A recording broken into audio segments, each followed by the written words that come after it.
Forms के type है important क्यों है? बिकॉज ऑब्वियसली अब पूरा का पूरा जो ज्योमोफोलॉजी होगा वो किस पर बनता है?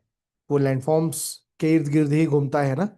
सो लैंडफॉर्म्स के बारे में सेलिसबरी ने हमें 1919 में सेलिसबरी ने हमें अपना एक क्लासिफिकेशन दिया है लैंडफॉर्म्स का या फिर रिलीफ फीचर का, है ना। तो रिलीफ फीचर के बारे में हमने देखा कि रिलीफ का मतलब होता क्या है? रिलीफ मतलब हाइट, है ना। रिलीफ मतलब एलिवेशन क्या है with respect to any low land. Low land दो तरह के हो सकते हैं, एक तो होता है रीजनल लो लैंड, एक हो सकता है सी लेवल, है ना। सो अगर आप सी लेवल के लो लैंड को देखो, सी लेवल के बेस लेवल को देखो, तो आप बोलोगे एब्सोल्यूट रिलीफ। अगर आप रीजनल हाइट देख रहे हो, जैसे ये शिमला का रिज है और इसका हाइट आप मेजर कर रहे हो नीचे से, अश्वनी खड्ड के बॉटम से, यहीं से नीचे से, तो वो क्या बन जाएगा? That will be considered regional, regional relief हम उसको बोलेंगे, है ना। तो हमारे पास जो रिलीफ है वो दो प्रकार के होते हैं, एक होता है एब्सोल्यूट रिलीफ और दूसरा क्या होता है? रीजनल रिलीफ, है ना। सो एक मिनट जरा, इसको कॉपी।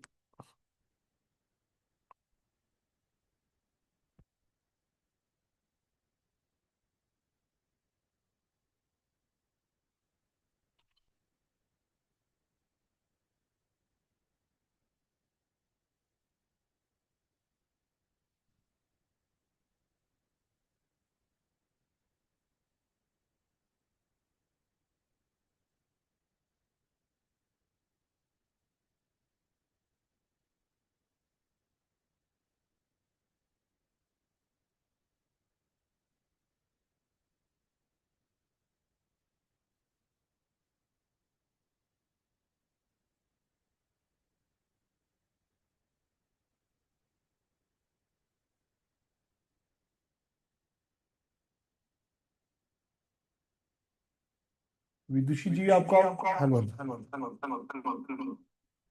एक मिनट।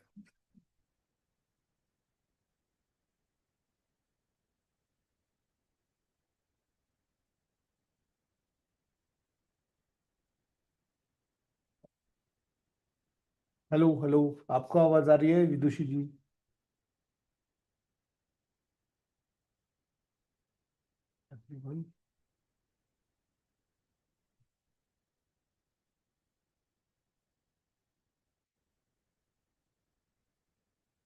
चलिए जी। सो तो हमने लैंडफॉर्म्स के बारे में किया था, सेलिसबरी ने हमें बताया था कि लैंडफॉर्म कितने टाइप के होते हैं। Landforms are of how many types? तो हमारे पास थ्री टाइप्स के लैंडफॉर्म्स होते हैं ना। या फिर रिलीफ फीचर्स होते हैं, first order, second order and third order. First order में हमारे पास ओशन है, कॉन्टिनेंट है। सेकंड ऑर्डर में हमारे पास क्या है? एंडोजेनेटिक फोर्सेस से क्रिएटेड किए गए रिलीफ फीचर्स हैं।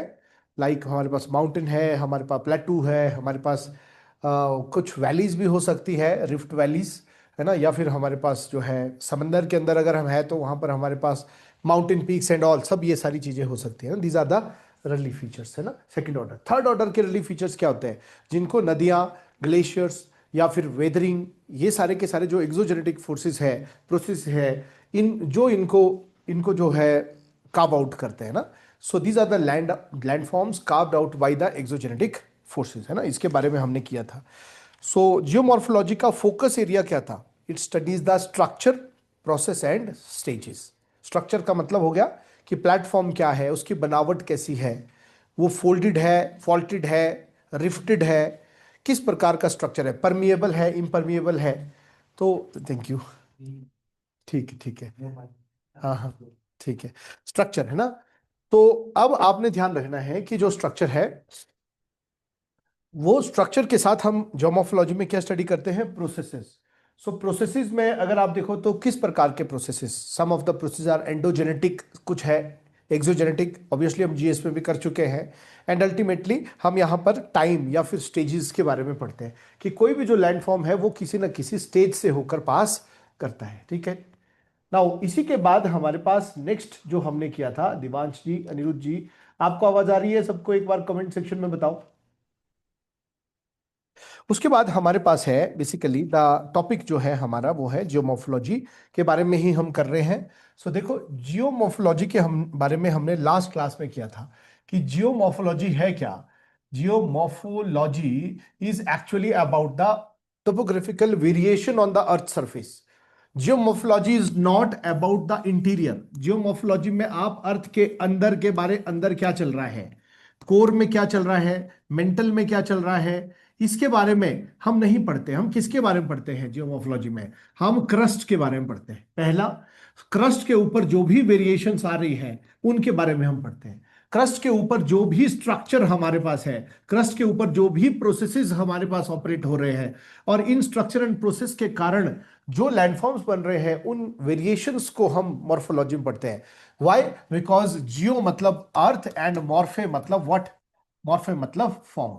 अब हमने पहले भी देखा है, हमने पूरा का पूरा फिलॉसफी में यह देखा कि हम अर्थ को एज ए सरफेस नहीं स्टडी कर सकते, बिकॉज सरफेस के ऊपर ऊपर जो स्थलाकृतियां बनी है उनका संबंध कहीं ना कहीं इंटीरियर से है।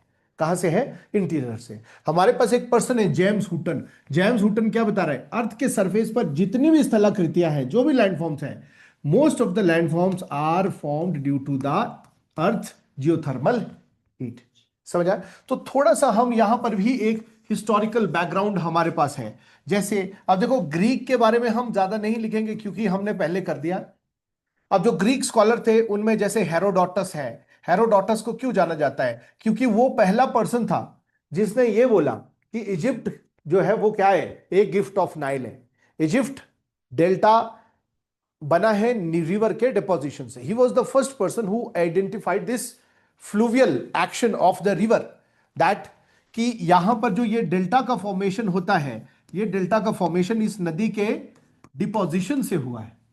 बट जब हम अभी रिसेंट में आते हैं, जब हम अभी इस दौर में आते हैं, मॉडर्न टाइम में आते हैं, तो हमारे पास कौन है? James Hutton. जेम्स हुटन क्यों इंपॉर्टेंट है? Because he is the father of, इसको फादर ऑफ जियोमॉर्फोलॉजी भी बोलते हैं। He is the father of geomorphology and he इन्होंने और क्या हमारे बीच में प्रपोज किया है? इन्होंने हमारे बीच में बात रखी है कि बेसिकली अर्थ के सरफेस पर क्या है? We have the uniformitarianism. He proposed what? पहले भी किया है ना हमने। He proposed what? He proposed uniformitarianism. ये इंपॉर्टेंट पॉइंट आपने याद रखना है, हर जगह पर आप इसको डालोगे, यूनिफॉर्मिटेरियनिज्म।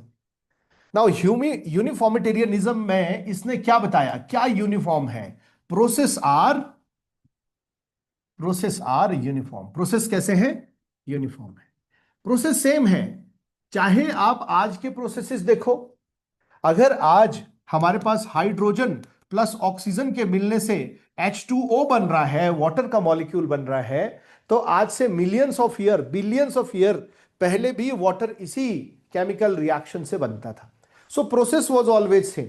अब इसी के आधार पर अगर प्रोसेस इज यूनिफॉर्म, तो उसने क्या बताया? आज जो प्रोसेस हो रहे हैं उनको स्टडी करके आप पास्ट की जानकारी को ले सकते हो। यू कैन पीप, है ना, पास्ट कैन बी पीप्ड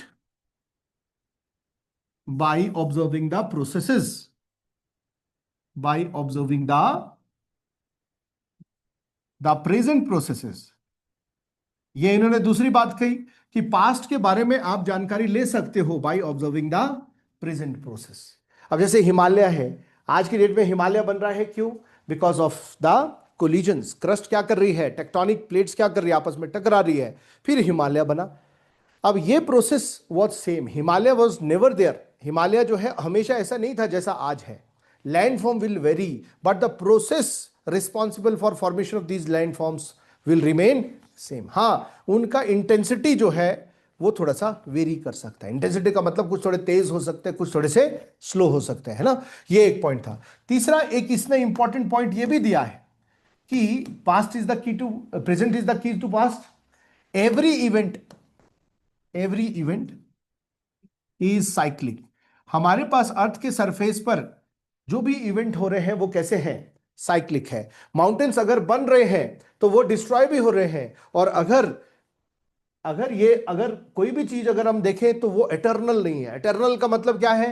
कि एक बार जो स्थिति बन गई है वो हमेशा वैसी नहीं रहेगी, उसका डिस्ट्रक्शन भी होगा, फिर कहीं और जगह कंस्ट्रक्शन होगा, है ना। तो ये हमने बताया कि every event is a cyclic, मतलब देयर इज कॉन्टिन्यूअस डेवलपमेंट या फिर formation of mountain as well as destruction of mountain. ये व्यू बहुत इंपॉर्टेंट व्यू है। फिर इसने बोला कि देयर इज ग्रेजुअलिज्म। क्या पॉइंट था उसका? There is gradualism. अब ग्रेजुअलिज्म का मतलब क्या है? जियोमोर्फोलॉजी से रिलेटेड ही ये सारे के सारे एस्पेक्ट है।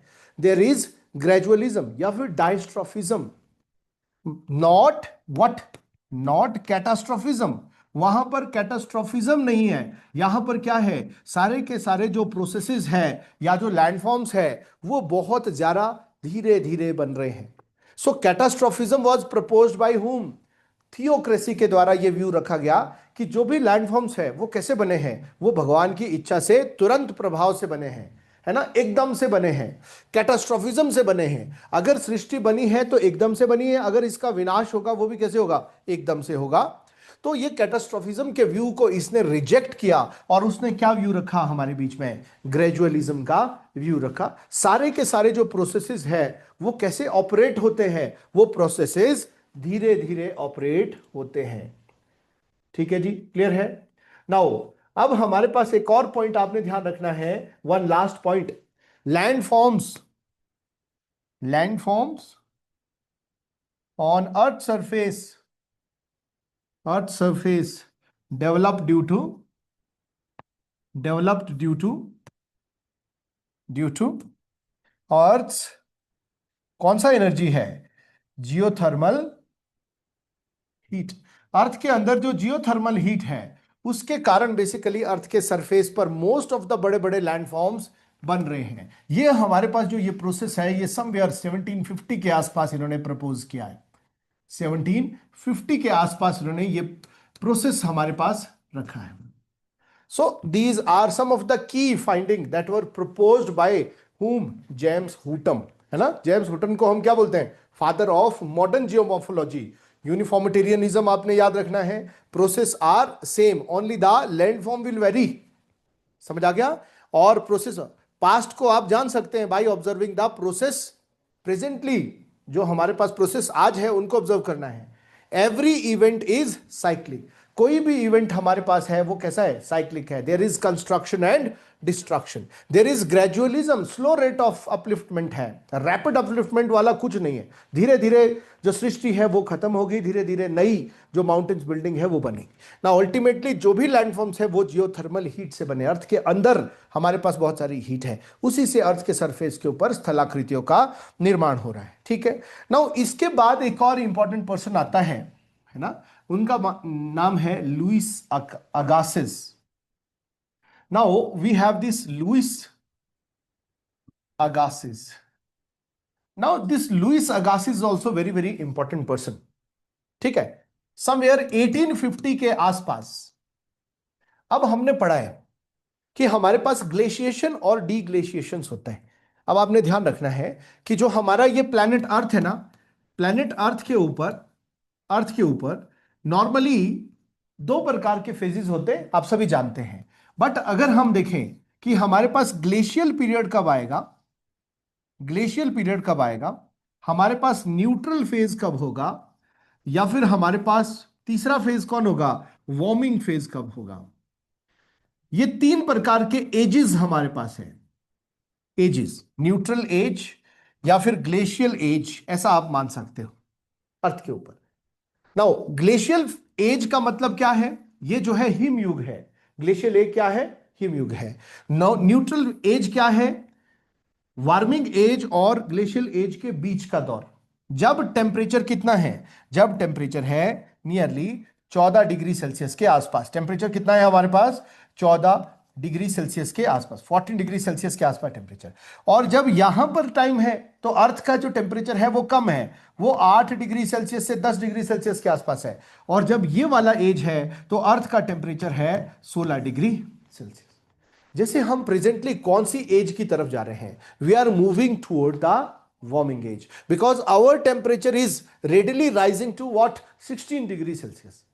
बट हमें यह भी पता है आज से बहुत पहले 2.7 प्लिस्टोसीन में, काफी पहले, हम जियोलॉजिकल टाइम स्केल करेंगे, काफी पहले हमारे पास एक ग्लेशियल एज थी। ग्लेशियल एज का मतलब है कि अर्थ का एवरेज जो टेम्परेचर है वो कितना था, 8 से 10 डिग्री सेल्सियस था। अब अगर ये स्थिति थी तो सारे के सारे क्या है, 33% of the geographical area total geographical area of earth was under the snow. इसका मतलब क्या है, सी लेवल जो है वो कुछ सेंटीमीटर नीचे था, आइलैंड्स पूरे के पूरे एक्सपोज्ड थे। जैसे अगर मैं आपको कनाडा, आपको अगर आज आप कनाडा को देखते हो तो कनाडा आपको आज कैसा दिखता है? कनाडा में आपके पास यहां पर बहुत सारे आइलैंड्स दिखते हैं, क्योंकि आइलैंड्स जब दिखते हैं, बट ये आइलैंड्स अब क्या है, कंप्लीटली पानी के अंदर डूबने वाले हैं, क्योंकि अब वार्मिंग एज है। अब जब आइस एज था तो उस दौर में बर्फ यहां तक थी। बर्फ कहां तक थी? यहां पूरे के पूरे कनाडा में बर्फ थी, और ये जो आइलैंड थे ये कैसे थे? एक्सपोज्ड थे, बट बर्फ के नीचे दबे थे। क्यों एक्सपोज थे? बिकॉज सी लेवल नीचे था। जब कभी हमारे पास ग्लेशियल पीरियड आएगा तो सी लेवल कहां जाएगा? सी लेवल नीचे चले जाएगा। क्यों? बिकॉज वाटर ज्यादा कहां स्टोर हो गया? ग्लेशियर्स में। और उसी के बाद जब न्यूट्रल फेज आएगा तब स्थिति नॉर्मल लिविंग कंडीशंस जनरेट हो जाएगी। यहां पर सी लेवल भी ठीक ठाक होगा और ग्लेशियर्स की मात्रा भी ठीक ठाक होगी। बट जब हम वार्मिंग फेज की तरफ जाएंगे तो टेम्परेचर बढ़ना शुरू हो जाएगा 16 डिग्री सेल्सियस के आसपास, और ऐसी स्थिति में less than 10% of the total geographical area में ही क्या होगा? ग्लेशियर्स होंगे। अगर 10% टोटल ज्योग्राफिकल एरिया में ही ग्लेशियर्स होंगे तो इसका क्या मायना है? इसका मायना यह है कि सी लेवल क्या करेगा? ऊपर जाएगा। आइलैंड क्या करेंगे? डूब जाएंगे। बिकॉज मोस्ट ऑफ द जो वाटर है वो कहां चला गया है? वो चले जाएगा समंदर में। ग्लेशियर्स जो हमारे जो बर्फ है वो पिघल करके कहां चली जाएगी? समंदर में। और उसके कारण हमारे पास एक स्थिति बन जाएगी। वो स्थिति क्या होगी? वार्मिंग एज होगी। सारे के सारे आइलैंड डूब जाएंगे। नाउ अब यहां पर क्या है? ये वो दौर है जिसमें हम रह रहे हैं, जहां पर टेम्परेचर अभी कितना था? 14 डिग्री सेल्सियस के आसपास। सो अर्थ के ऊपर कॉन्टिनेंटल स्केल पर, कॉन्टिनेंटल स्केल का मतलब पूरे के पूरे कॉन्टिनेंट जो है वो पानी के अंदर चले जाते हैं, या फिर पूरे के पूरे कॉन्टिनेंट पर बर्फ आ जाती है। कॉन्टिनेंटल स्केल का आइस एज आता है या फिर वार्मिंग एज आता है। This idea was first time put forward by whom? This Louis Agassiz. एक छोटा सा पॉइंट लिखो, ये जो हमारे पास व्यू है, this view was put forward by Louis Agassiz. यहां पर एक छोटा सा पॉइंट लिखो, he proposed the existence of, proposed the proposed the existence of continental scale glaciation, existence of continental scale glaciations and deglaciations, continental scale glaciation and deglaciations। ठीक है, एक point छोटा सा, deglaciations। he emphasized that he emphasized that emphasized he emphasized that deglaciation in the past have produced, क्या बनेंगे? have produced various glacial landforms। Glacial landforms. तो ये बता रहा है कि डीग्लेशिएशन ने पास्ट में बहुत सारे क्या बनाए हैं? ग्लेशियल लैंडफॉर्म्स बनाए। समझ आ रहा है ना? अब देखो, जैसे हम पढ़ते हैं ना जीएस में, हमारे पास यहां पर ये है पीर पंजाल है ना? पूरा का पूरा पीर पंजाल या झांसकर किसके अंडर है? बर्फ के अंडर है। कब? Somewhere 2.7 million year before present. हम पढ़ेंगे जियोलॉजिकल टाइम स्केल में। ये हमारा प्लिस्टोसीन आइस एज है।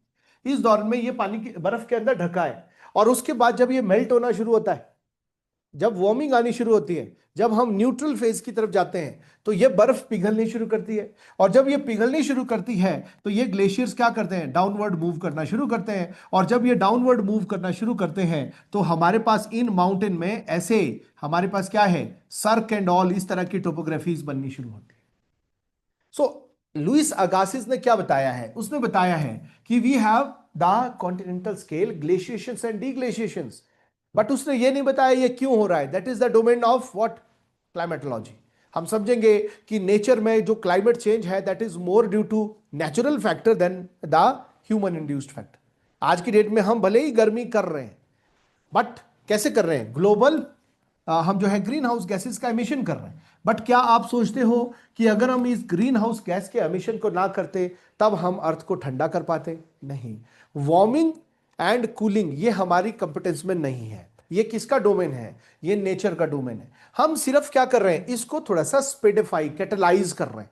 मतलब अगर 2 डिग्री सेल्सियस टेम्परेचर ने 100 साल में बढ़ना था, हम ऐसी एक्टिविटी कर रहे हैं कि हम इसको कितने साल में बढ़ा रहे हैं? 10 साल में ही बढ़ा रहे हैं। So we cannot stop this to happen. Why? Because we are living in a deglaciation phase. डिग्लेशिएशन वाले दौर में हम रह रहे हैं, गर्मी वाले वार्मिंग वाले दौर में रह रहे हैं। ऐसी स्थिति में हम क्या कर सकते हैं? हम सिर्फ अपनी एक्टिविटीज को अंडू करके इस प्रोसेस को स्लो डाउन कर सकते हैं, but we can not stop this to happen. अगर आपने अभी रिसेंट न्यूज पढ़ी होगी, अभी जो है इस दौरान हमारे पास आजकल थोड़ा सा पार्शियल कूलिंग एज का दौर आ रहा है। तो उसमें देखा गया है कि इस साल खासकर क्या हुआ है, इस साल हमारे पास वोल्केनिज्म भी बहुत सारे हुए हैं दुनिया में। कुछ वोल्केनोज ऐसे हैं जो हजार हजार 500-500 साल के बाद फटे हैं और बहुत तीव्रता से फटे हैं। और इस दौर में हमने बहुत सारा क्या किया है, यही सेम टाइम में वोल्केनिज्म के साथ हमारे पास ये ला नीना का फेज भी आया है। अब ये दोनों की दोनों चीजें हम समझेंगे इसको, इन दोनों की दोनों चीजें कंपाउंड हुई है, इकट्ठी हुई है, and they have help to keep the earth cooler. अभी आपने सुना होगा कि हमारे पास कोल्ड वेव का जो फिनोमिना है वो तेलंगाना तक चला गया। क्यों गया? क्योंकि यहां पर ये वाले जो एरियाज है ये बहुत ज्यादा कोल्ड हो गए। अगर ये कोल्ड हो गए तो यहां हाई प्रेशर बन गया, और यहां की ठंडी हवाएं कहां की तरफ एक्सटेंड हो रही है? नीचे की तरफ जा रही। सो कहीं ना कहीं ये एरिया इतना ठंडा क्यों हुआ? बिकॉज हम किस दौर में रह रहे हैं? अभी एक पार्शियल थोड़ा सा कूलिंग फेज आया। अब हम जितना मर्जी कोशिश करें, हम इसको भी नहीं रोक सकते, वार्मिंग को भी नहीं रोक सकते, because it is all natural phenomena. हाँ, हम सिर्फ इसको स्पीडिफाई कर रहे हैं। पिछले 200-300 सालों में हम ग्रीन हाउस गैसेस का एमिशन कर करके क्या कर रहे हैं, हम इस एटमॉस्फेरिक को क्या कर रहे हैं, थोड़ा सा थिक करने की कोशिश कर रहे हैं। बट स्टिल, क्योंकि ये नेचर ने डिसाइड करना है, तो इसलिए हम इसमें ज्यादा, जब हम क्लाइमेटोलॉजी करेंगे तब हम इसको ज्यादा डिटेल में देखेंगे, ठीक है।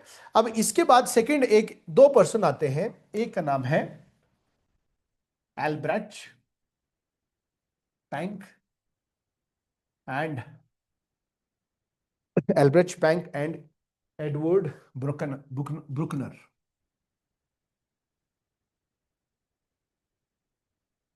अब ये दोनों क्या बोलते हैं, देखो,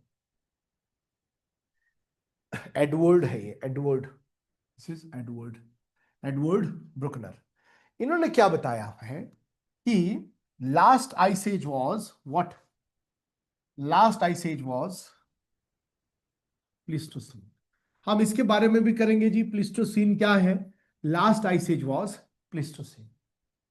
कब थी ये हमारे पास थी 2.7 मिलियन ईयर बिफोर प्रेजेंट, इस दौर में थी। Now 2.7 million year before present थी, लगभग 27 लाख साल पहले हमारे अर्थ पर क्या थी? आइस एज थी। अब आइस एज अगर थी तो टेम्परेचर कितना था? एवरेज टेम्परेचर था हमारा 8 to 10, 33% एरिया अंदर था बर्फ के। सी लेवल कहां था? नीचे था। ऐसी कुछ कहानी आपने यहां पर जनरेट करनी है। बट इन्होंने क्या बताया है कि इस आइस एज के 4 फेजेस थे।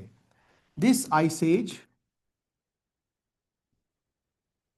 Had 4 phases, 4 phases separated by separated by separated by separated by interglacial period, separated by interglacial period. So 2.7 million year before present there was a ice age. इसको Pleistocene ice as बोला जाता है। This ice age had 4 phases separated by the glacial period, interglacial period. अब हमारे पास यहां पर आपने ध्यान रखना है, देखो यहां से लेकर यहां तक समवेयर 2.7 मिलियन ईयर से लेकर समवेयर 10,000 ईयर के बीच में कितनी आइस एज थी? 4 आइस एज थी। कितनी आइस एज थी? 4 आइस एज थी। जैसे पहली आइस एज को बोला है इन्होंने, फर्स्ट वन इज योर गुन्स। दूसरी आइस एज जो थी उसको बोला इन्होंने मिंडल। फिर एक आइस एज आई, इसको बोला है रिस। फिर एक आइस एज आई, इसको बोला इन्होंने वुर्म। वुर्म 10,000 ईयर बिफोर प्रेजेंट, वूम। तो हमारे पास 2.7 मिलियन ईयर बिफोर प्रेजेंट से लेकर 10,000 ईयर बिफोर प्रेजेंट के बीच में हमारे पास 1, 2, 3 एंड 4 आइस थी। और इन आइस के बीच में क्या थे? पार्शियल इंटरग्लेशियल पीरियड थे। कितने इंटरग्लेशियल पीरियड थे? 1, 2 एंड 3, 3 इंटरग्लेशियल पीरियड थे। ठीक है, तो इस तरह का इन्होंने दिया है कि इन्होंने बताया है कि आइस एज एक कॉन्टिन्यूअस, आइस एज जो होती है वो एक कॉन्टिन्यूअस पीरियड नहीं है। एक ही आइस एज के अंदर क्या आ सकते हैं? छोटे छोटे वार्मिंग एज भी आ सकते हैं। जैसे अभी हम वार्मिंग एज में रह रहे हैं, तो बीच बीच में पार्शियल कूलिंग एज भी या फिर आइस एज भी आ सकते हैं। जैसे आप 2017 तक देखोगे तो हम कहीं ना कहीं हम एक कूलिंग फेज में रह रहे थे। थोड़ा बर्फ देखो आप ज्यादा, 2017 के बाद निरंतर बर्फ कम पड़नी शुरू हुई है। उससे पहले बर्फ थोड़ी सी ज्यादा थी, 2006 के बाद बर्फ पड़नी शुरू हुई थी। Now then it was again warming phase शुरू हुआ, अभी हम वार्मिंग फेज में हैं। देन हो सकता है आने वाले टाइम में हम क्या करें? दोबारा से कूलिंग फेज में चले जाए। बट ये फ्लक्चुएशन कैसी होगी? स्मॉल स्केल की फ्लक्चुएशन, ऐसी फ्लक्चुएशंस होगी ताकि ये जो ये प्लैनेट है ये किस कंडीशंस में रह सके? हैबिटेबल कंडीशन में रह सके। सो कहीं ना कहीं ये लोग क्या रिजेक्ट करते हैं? ये रिजेक्ट करते हैं कि अर्थ का system is more stronger than the human. Earth के अंदर कैपेबिलिटी है, अर्थ का ऐसा सिस्टम है जो खुद को करेक्ट करने में क्या है? सक्षम है। Even if we have the cooling phases, इनके बीच में हमारे पास इंटरग्लेशियल पीरियड भी होंगे। यहां पर बर्फ पड़ेगी फिर पिघलेगी। अदरवाइज क्या होगा? अगर परसिस्टेंट कूलिंग फेज होगा तो बर्फ पड़ती रहेगी, बर्फ पड़ती रहेगी, ग्लेशियर्स बढ़ते रहेंगे और समंदर कहां चला जाएगा? नीचे। और जो समंदर में रहने वाली बायोलॉजिकल लाइफ है वो क्या हो जाएगी? खत्म। तो वो चीज नहीं होगी। यहां पर जो भी हो रहा है वो किसी ना किसी पर्पस से हो रहा है ना। सी लेवल अगर राइज हो रहा है तो कूलिंग फेज एक्टिव हो जाएगा, और पूरा का पूरा सी लेवल जब तक एडिक्वेटली नीचे ना चले जाए तब तक कूलिंग फेज रहेगा। और उसके बाद क्या है? फिर एक तरह का स्लाइट पार्शियल वार्मिंग फेज आएगा, देन फिर कूलिंग फेज। अब हम ये भी मान सकते हैं कि इन अ टाइम टू कम, क्या पता, हम जब ये बात कर रहे हैं कि 2100 एडी तक हम अर्थ के टेम्परेचर को, हम आज की डेट में यही तो कर रहे हैं। पेरिस एग्रीमेंट में हम क्या कर रहे हैं? आप करंट अफेयर में पढ़ोगे, हम भी पढ़ेंगे। पेरिस एग्रीमेंट में हमने टारगेट रखा है कि 2100 एडी तक या फिर by the end of this century हमें अर्थ के टेम्परेचर को 1.5 डिग्री सेल्सियस के अंदर अंदर रखना है। और अगर नहीं रख पाए तो 2.0 डिग्री सेल्सियस से ऊपर तो बिल्कुल भी नहीं जाने देना है। मतलब अगर हमारे अर्थ का टेम्परेचर 14 डिग्री सेल्सियस है तो हमने इसको, ऐसी हमने एक्टिविटीज को प्रमोट करना है ताकि by the end of this century temperature maximum से मैक्सिमम जो है वो 16 डिग्री सेल्सियस तक ही पहुंच पाए। ऐसा नहीं होना चाहिए कि ये कितना चला जाए? 17 डिग्री सेल्सियस चले जाए। ना हम तो इस दिशा में एफर्ट कर रहे हैं, कितना एफर्ट कर रहे हैं वो तो टाइम बताएगा। बट हां, नेचर के पास अपनी अलग विल है।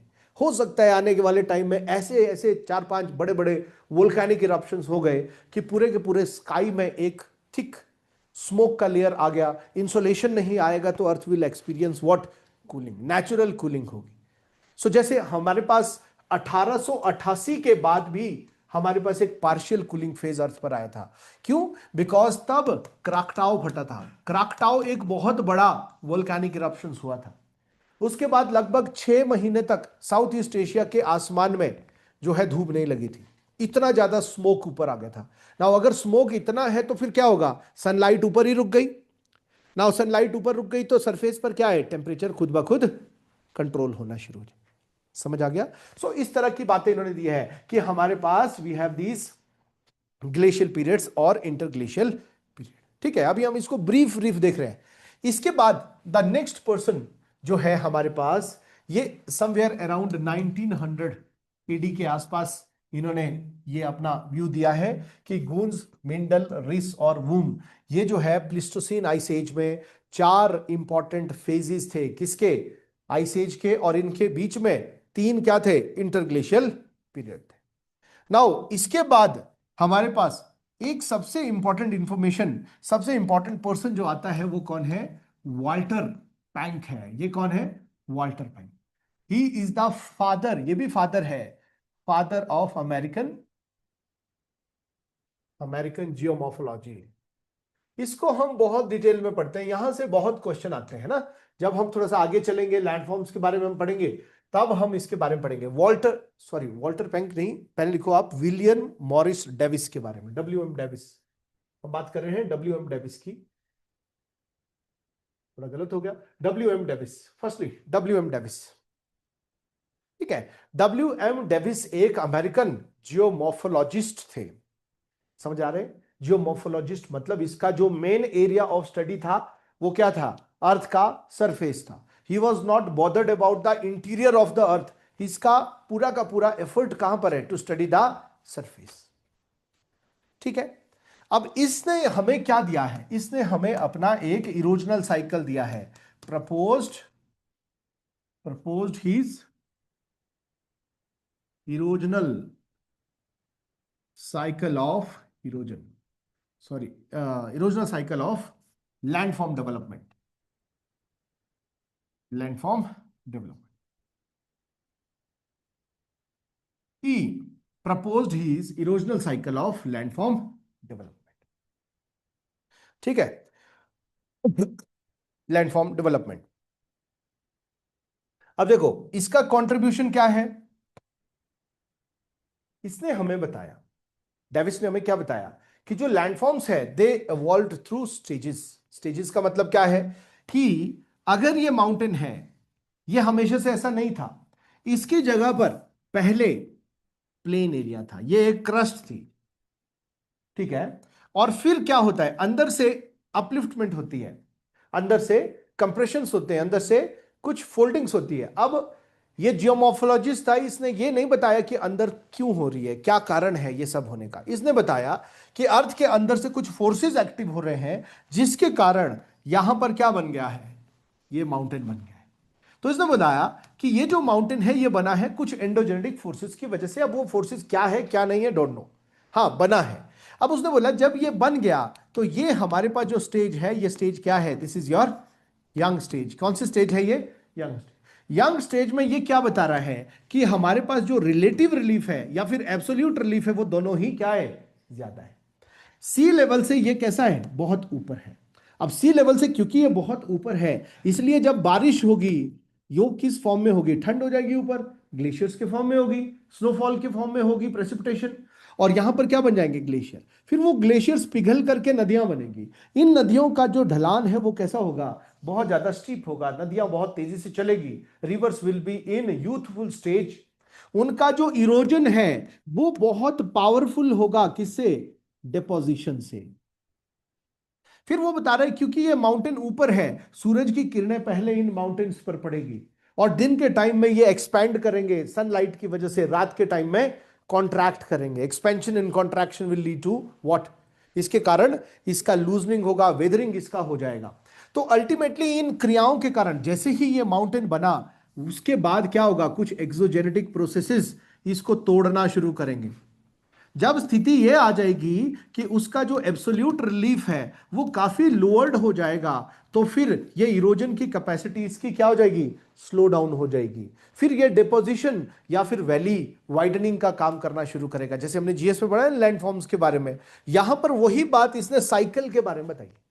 सो यहां पर एक स्टेज आ जाएगी जहां पर इरोजन एंड जो डिपोजिशन है वो कहीं ना कहीं इक्वल हो जाएगा, और ऊपर से नदियां धीरे धीरे इरोजन कर रही है और नीचे क्या कर रही है? डिपोजिशंस कर रही है। अल्टीमेटली फिर वो बताता है कि इस तरीके से ये लैंडफॉर्म नीचे नीचे आकर दोबारा क्या बन जाता है? ये फ्लैट लैंड बन जाता है। इसको क्या बोला इसने? पेनी प्लेन बन जाता है। सो ये जो स्टेज है, this stage will be your old stage. So landform will pass through what? Young stage, old stage, mature stage and old stage throughout this cycle.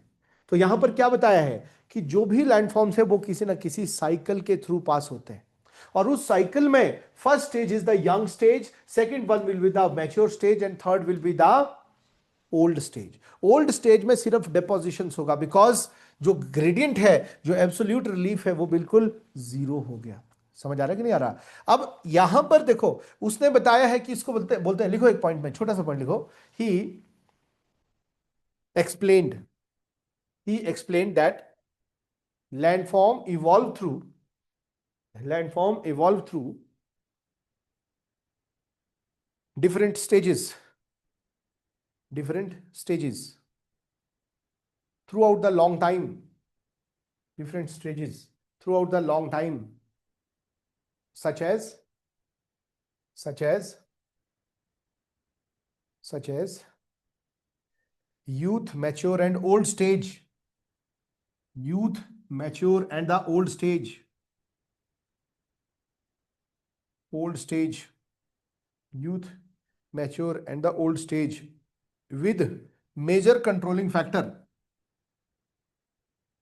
Youth stage होगी, मैच्योर स्टेज होगी और old stage होगी, with major controlling factor. क्या controlling factor होंगे? उसको बोलते हैं trio of Davis. This is the trio of Davis.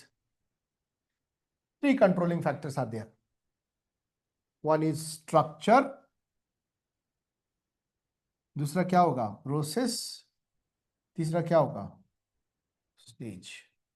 Stage का मतलब होता है टाइम।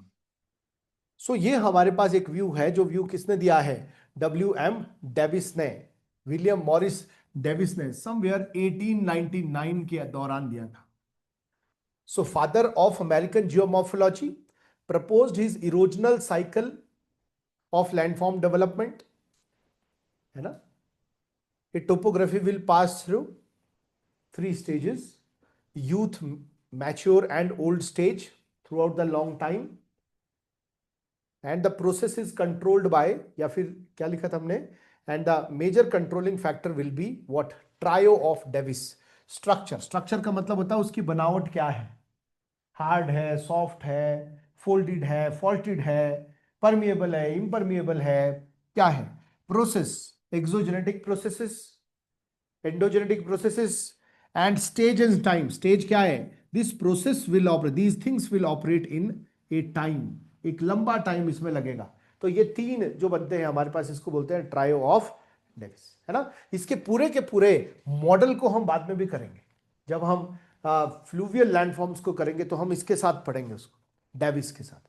नाउ डेविस के बाद हमारे पास एक और पर्सन आता है जो इसी का कॉन्टेम्पोरेरी है, इसी का कॉन्टेम्पोरेरी, और इसको गलत साबित करने में वो लगा है। बट वो क्या है? ही इज मोर देन ए जियोमॉर्फोलॉजिस्ट। वो जियोमॉर्फोलॉजिस्ट नहीं है, वो क्या है? जियोलॉजिस्ट है। उसका नाम क्या है हमारे पास? Walter Penck. This is Walter Penck. ये एक जर्मन जियोलॉजिस्ट है। He is a German geologist. German geologist है। जियोलॉजिस्ट का मतलब समझते हो कि he is more concerned about the processes that are operating inside the earth. उसको ऊपर से ज्यादा मतलब नहीं है, वो क्या कर रहा है? नीचे से। अब देखो दोनों में डिफरेंस क्या है, हम इसको समझेंगे बाद में भी। कि डेविस जो बोलता है, डेविस बोलता है कि लैंडफॉर्म्स बनाने वाले हैं एक्सोजेनेटिक फोर्सेस। वो क्या बता रहा है कि पहले अगर ये पेनिप्लेन था, इसमें जब अपलिफ्टमेंट हुई और जब ये अपलिफ्टमेंट रुक गई, when this process of upliftment had stopped, उसके बाद exogenetic forces, weathering, erosion, deposition, ये सारी की सारी क्रियाएं हुई, and then this mountain started coming down, और इसी प्रक्रिया में बहुत सारी वैलीज, टोपोग्राफीज का फॉर्मेशन हुआ। ये बेसिकली क्या है? एक तरह का सीक्वेंशियल प्रोसेस है। सीक्वेंशियल मतलब endogenetic upliftment will occur first, then the exogenetic process will operate. ऐसा कौन बता रहा है? Davis.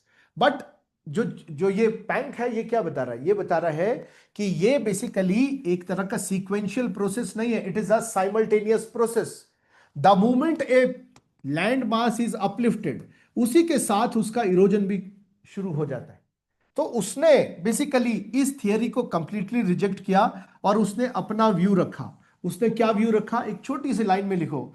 He proposed that endo and exo, he proposed that endogenetic and exogenetic processes operate simultaneously, operate simultaneously, and rejected the idea, rejected the rejected the idea of Davis, sorry rejected दी, ऐसे लिखो, stages idea of Davis,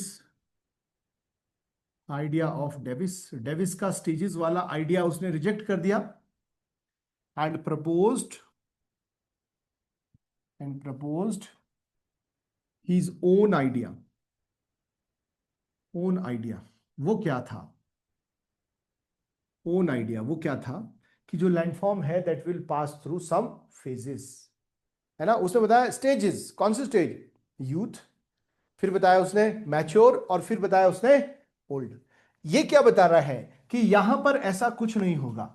यहां पर अगर कोई landform बन रहा है, सपोज करो दिस लैंडफॉर्म इज देयर, सो यहां पर क्या होगा, इसका व्यू इंटायरली डिफरेंट है, हम समझेंगे इसको बाद में। इसका व्यू क्या है कि यहां पर जो इरोजन्स हो रहे हैं, यहां पर जो, जब ये अपलिफ्टमेंट हो रही है उसी टाइम इसकी डाउन कटिंग भी हो रही है, and the landform is the net outcome of what? Endo and exogenetic process, ऐसा इसने बताया। बट इसने क्या बताया है कि यहां पर जो ये सबसे नीचे वाला जो प्रोसेस है, जो फ्लैट लैंड था जिस पर ये अपलिफ्टमेंट हुई है, इसको इसने बोला है प्राइमर रूम्फ। क्या बोला इसने? प्राइमर रूम्फ। प्राइमर रूम्फ पर एंडोजेनेटिक फोर्सेस एक्टिव होते हैं, और ये लैंडफॉर्म जो है ऊपर की तरफ उठता है। जैसे ये ऊपर की तरफ उठता है इसकी कटिंग शुरू हो जाती है, और जब कटिंग शुरू होती है पहले फेज में, पहला फेज जो है वो बोला इसने वैक्सिंग फेज।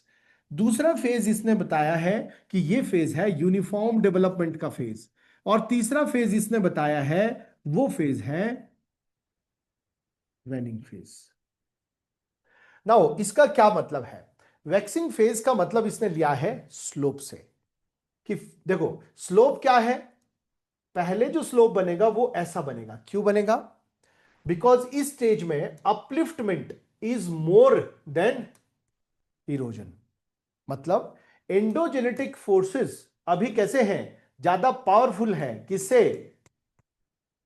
इरोजन से, या फिर एक्सोजेनेटिक फोर्सेस से, या फिर किससे? एक्सोजेनेटिक फोर्सेस से। इस स्थिति में क्या होगा, देख रहे हो इस स्थिति में क्या हो रहा है? इसने क्या बताया, एक बार आपने समझना है इसको, है ना, ताकि ये जो मॉडल है ना, ये मॉडल थोड़े कॉम्प्लिकेटेड है ज्योग्राफी में, ताकि बाद में ये मॉडल आपको बड़े इजी लग जाए, इसलिए हम थोड़ा सा ब्रीफ सा इंट्रोडक्शन यहां पर आपके सामने रख रहे हैं। सो यहां पर इसने बताया, देखो कि ये जो फ्लैट लैंड है इसको बोला इसने प्राइमर रूफ, और इस प्राइमर रूफ के ऊपर क्या हुआ? अपलिफ्टमेंट, एंडोजेनेटिक फोर्सेस ने इसको ऊपर की तरफ भेजा, और ये बन गया इस तरह का माउंटेन। अब जब ये माउंटेन बना, बाहर से एक्सोजेनेटिक फोर्सेस वर्क कर रहे हैं, अंदर से एंडोजेनेटिक अपलिफ्टमेंट हो रहा है, और अभी एंडोजेनेटिक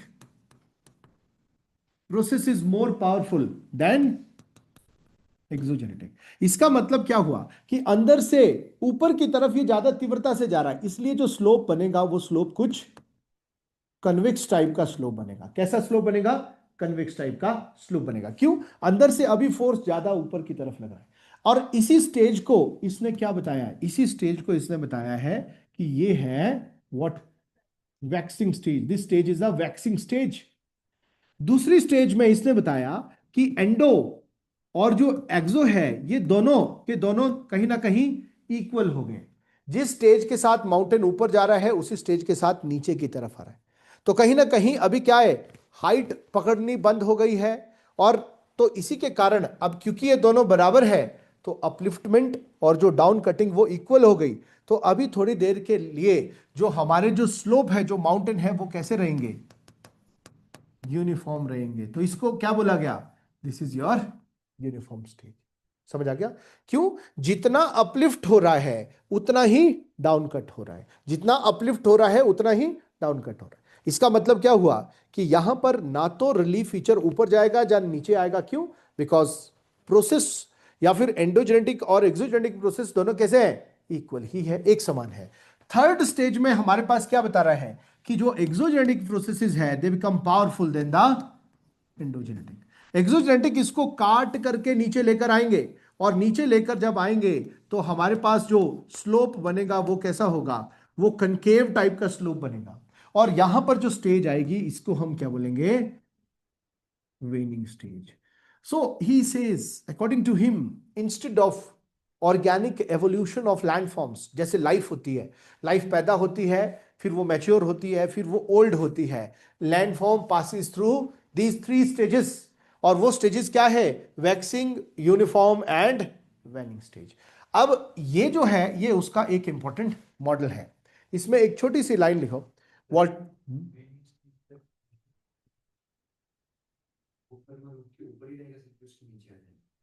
नहीं, अब देखो ना, जब तक वेनिंग स्टेज है ना, जब तक वेनिंग स्टेज है तब तक तो वो प्राइमर रूम से ऊपर ही है। जब ये कटता कटता नीचे आ जाएगा ना, नीचे आ जाएगा पूरा, अब ये जो स्टेज है पूरा कट गया। अब इसको परमा रूफ नहीं बोलते, इसको बोलते हैं हम एंड रूफ। क्या बोलते हैं हम इसको? End roof, है ना? हाँ, जब तक वेनिंग स्टेज है तब तक ये परमा रूफ से, या फिर तब तक एंड रूफ आया नहीं, ऑब्वियसली तब तक ऊपर है। थोड़ा बहुत इरोजन, इरोजन तो होगा, बट अब अपलिफ्टमेंट जीरो डाउन हो गया है। अपलिफ्टमेंट जीरो डाउन हो गया है ना। अब अगर आप किसी टोपोग्राफी को ऊपर ले ही नहीं रहे हो तो वो सिर्फ नीचे ही आ रहा है, इरोजन्स की वजह से नीचे ही आ रहा है, तो ऑब्वियसली कभी ना कभी वो क्या हो जाएगा? लेवल डाउन हो गया। तो इसने क्या बताया कि एंड रूम, या फिर इसने क्या बताया कि प्राइमर रूम से एंड रूम के बीच की जर्नी है।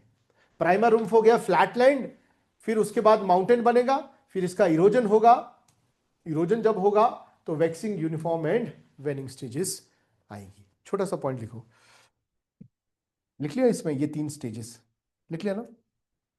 सो एक और मॉडल इसका है हमारे पास, उसको बोलते हैं, लिखो, one model is parallel retreat of slope. He also give the model that is known as parallel retreat of slope. ये भी इंपॉर्टेंट मॉडल है, वॉल्टर पैंक का मॉडल है। फेवरेट क्वेश्चन है यहां से, एचएस का, यूपीएससी का भी इधर से ही पूछा जाता है। This is your parallel retreat of slope model. This is the parallel retreat of slope model. उसने क्या बताया देखो, कि अगर parallel retreat of slope model, ये उसका दूसरा एक मॉडल था। ये मॉडल कैसा था कि अगर हमारे पास ये लैंडफॉर्म है तो ये इस तरह से इसकी कटिंग होगी कि ये जो स्लोप है, ये जो स्लोप है, ये जो स्लोप है, ये जो स्लोप है ना, ये स्लोप ऐसे कटते हुए वापस आएंगे। और ये स्थिति तब तक होती रहेगी जब तक क्या ना हो जाए? पेनिप्लेनेशन या फिर पेडिप्लेनेशन ना हो जाए। ये स्थिति कब तक होगी? तब तक होगी जब तक ये पूरा का पूरा एरिया कट करके क्या ना बन जाए? एंड रूफ, या फिर पेडिप्लेन ना बन जाए। क्या ना बन जाए? पेडिप्लेन ना बन जाए। समझ आ गया? तो इसको बोलते हैं parallel slope, parallel retreat of the slope. ठीक है, एक छोटा सा पॉइंट लिखो। So this model says slope retreat backward, slope retreat backward, पीछे की तरफ रिट्रीट करता है। slope retreat backward parallel to themselves and maintain the same angle, and maintain the same angle, and maintain the same angle, and maintain the same angle until the pediplanation stage is not achieved, until the pediplanation stage is not achieved. So ये वाला जो model है, ये model उसने दिया है। ठीक है, क्लियर है? सो धीरे धीरे करके पहाड़ कटना शुरू करेगा पीछे की तरफ, है ना? और पहाड़ कटेगा कैसे? अगर पहले ये था, पहले ये वाली लेयर कटेगी, सेम स्लोप रहेगा, ये वाली लेयर कटेगी, फिर सेम स्लोप रहेगा, ये वाली स्लोप रिट्रीट कर रहा है in order to achieve the base level. Walter Penck ये बता रहे हैं। ठीक है, नाउ अब हम लास्ट में, हमारे पास लिख लिया सभी ने? डन। लास्ट में एक व्यू और है हमारे पास, जीके गिलबर्ट, जियोमॉर्फोलॉजी में जीके गिलबर्ट।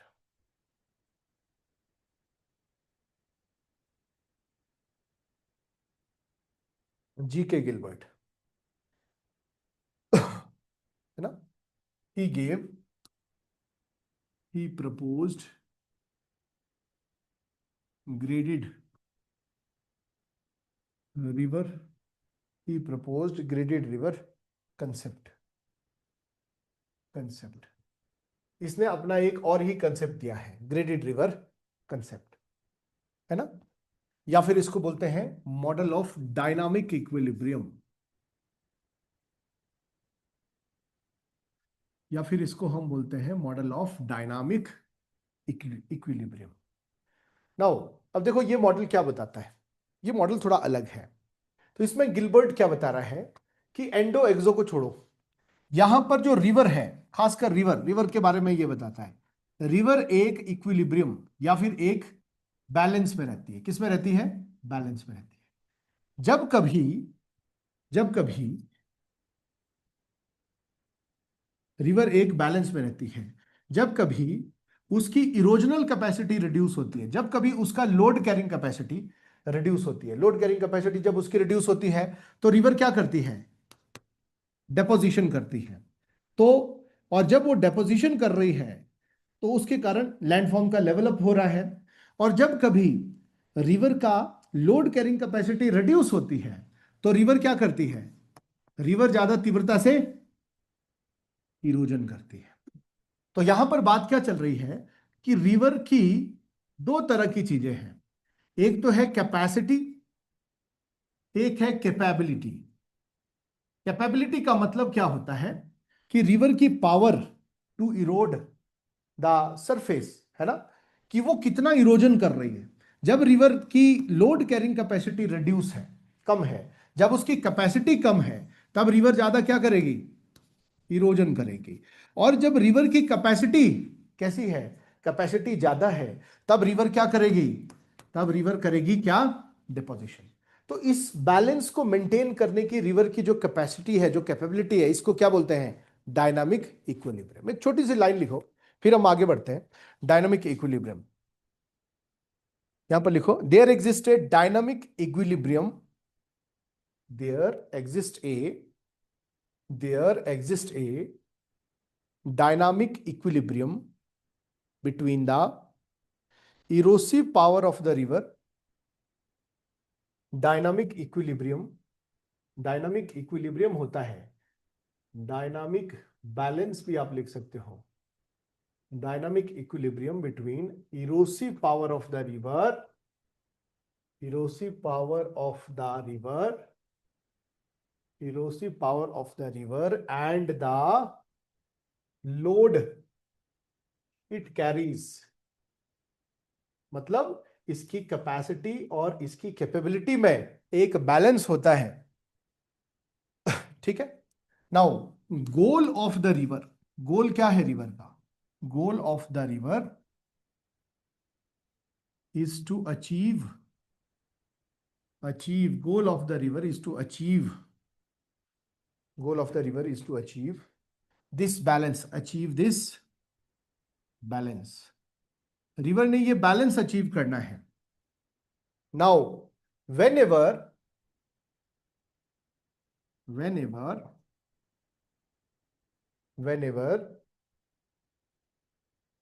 लोड इंक्रीसेस,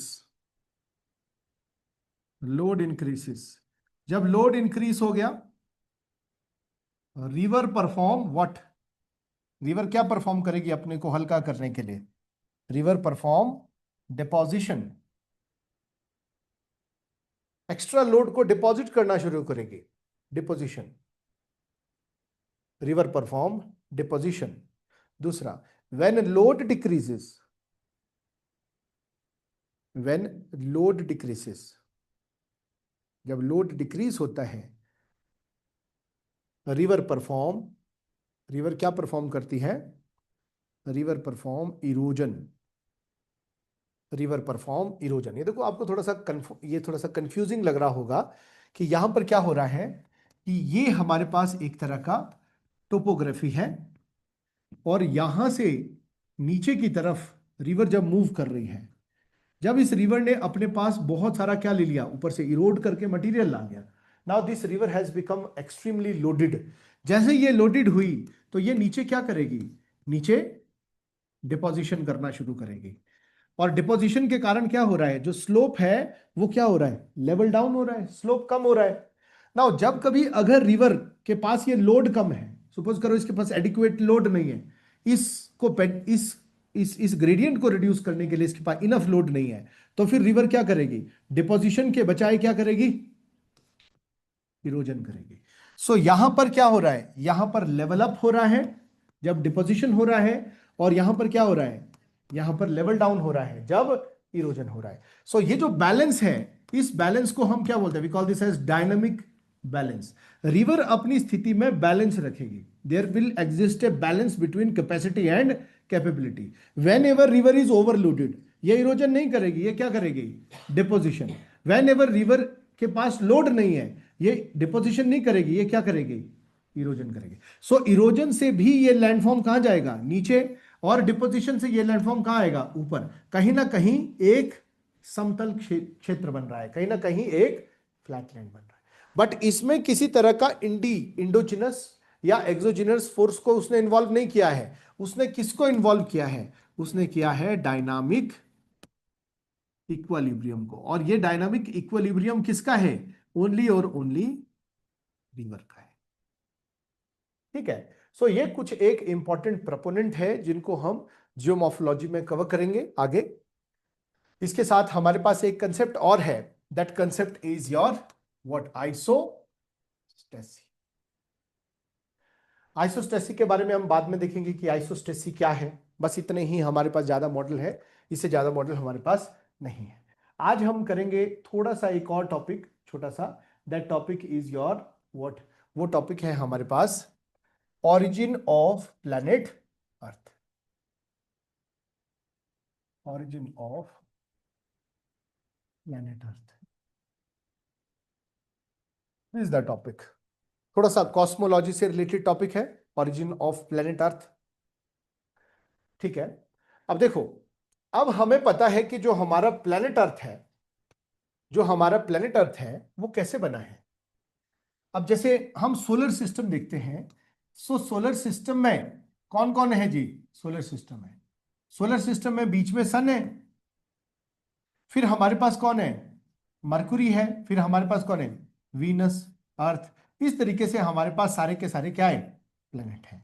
और आपको यह भी पता है कि जो ये अर्थ है यहां पर, ये सभी प्लेनेट की तरह किस दिशा में मूव कर रही है? सभी प्लेनेट की तरह एंटी क्लॉक वाइज डायरेक्शन में रिवॉल्व कर रही है, एक्सेप्ट कौन है? एक वीनस और एक यूरेनस। सिर्फ ये दोनों ऐसे हैं, एक वीनस और एक यूरेनस, ये दोनों ऐसे हैं जो क्लॉकवाइज रोटेट रिवॉल्व कर रहे हैं, है ना। बाकी सब कहां?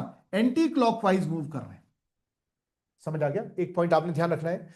दूसरा, अगर आप देखोगे सभी के सभी जो प्लैनेट हैं including the earth, they are dependent on sunlight. किसके लिए? फॉर द एनर्जी के लिए। एनर्जी के लिए ये किस पर डिपेंडेंट है? सनलाइट के ऊपर डिपेंडेंट है। और अगर आप इन सभी प्लैनेट का स्पिन देखो, स्पिन का मतलब क्या हो गया? रोटेशन। वो जो रोटेशन है वो भी कैसा है? सभी का एंटी क्लॉकवाइज ही है। कैसा है? एंटी क्लॉकवाइज है। एंटी क्लॉकवाइज मतलब वो वेस्ट से ईस्ट की तरफ है, इस तरह का रोटेशन है।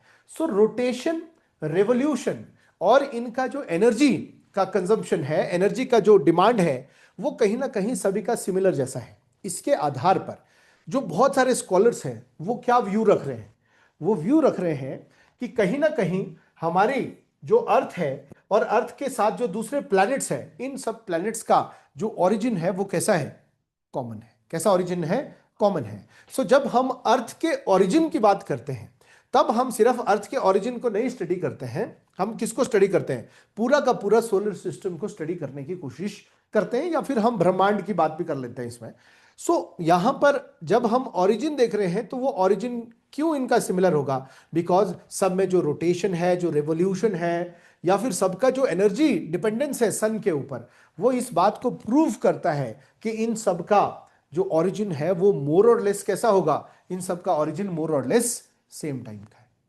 अब वो जो ओरिजिन है, वो ओरिजिन को एक्सप्लेन करने वाले हमारे पास टू ग्रुप ऑफ थिंकर्स है, दो ग्रुप ऑफ थिंकर्स है, दो ग्रुप ऑफ साइंटिस्ट हैं।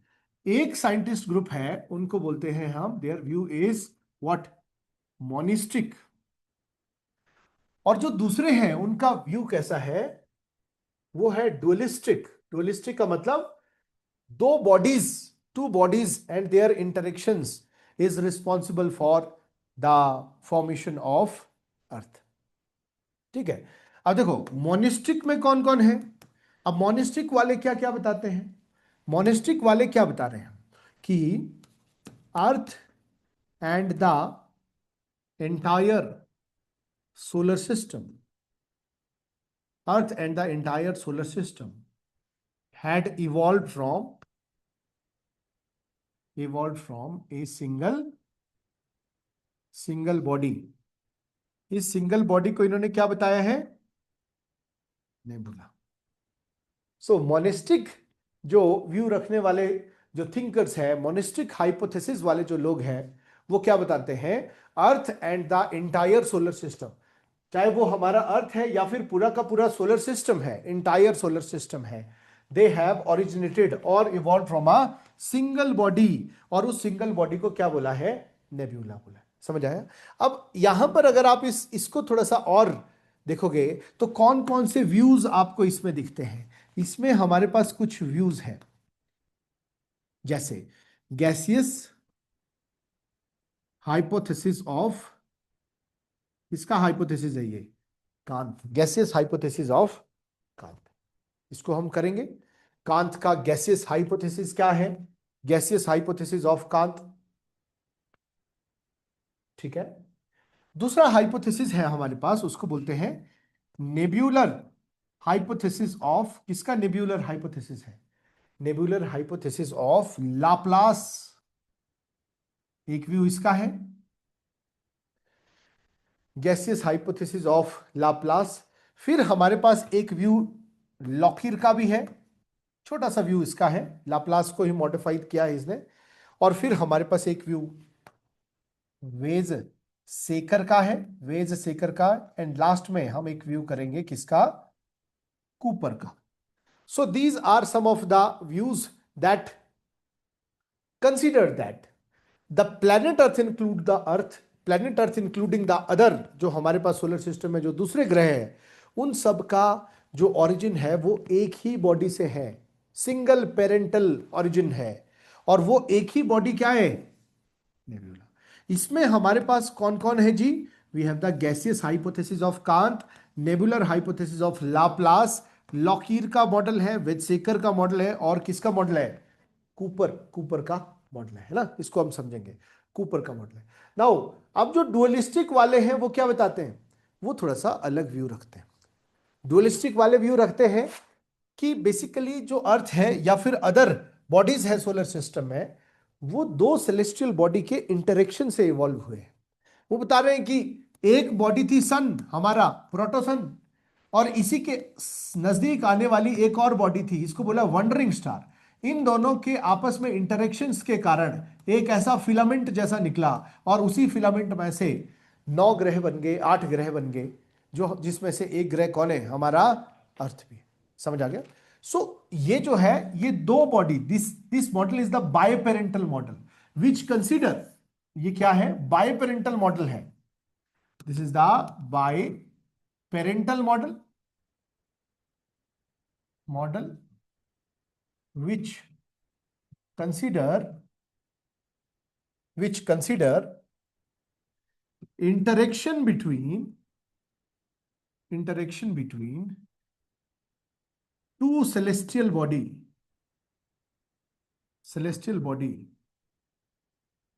responsible for, किसके लिए रिस्पॉन्सिबल है, for evolution of solar system, evolution of solar system।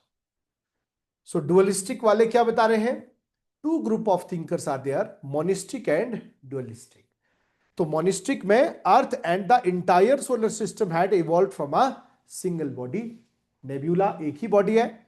और यहां पर क्या बता रहे हैं, बाय पेरेंटल मॉडल है, ये सिंगल पेरेंटल है, ये बाय पेरेंटल है, which consider interaction between two celestial body responsible for evolution of solar system.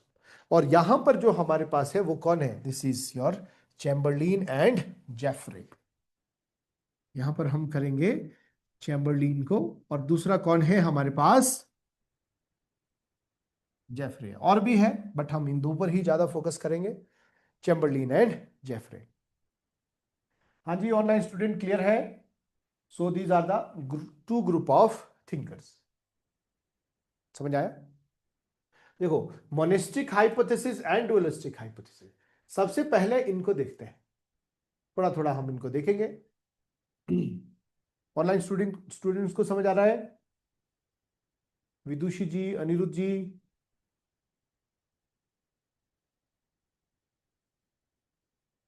ठीक है। नाउ यहां पर देखो, हमारे पास firstly we have the gaseous hypothesis of Kant. This is the gaseous hypothesis of Kant, Immanuel Kant, है ना? ये इन्होंने दिया है 1755 के आसपास। ठीक है, 1755 के आसपास।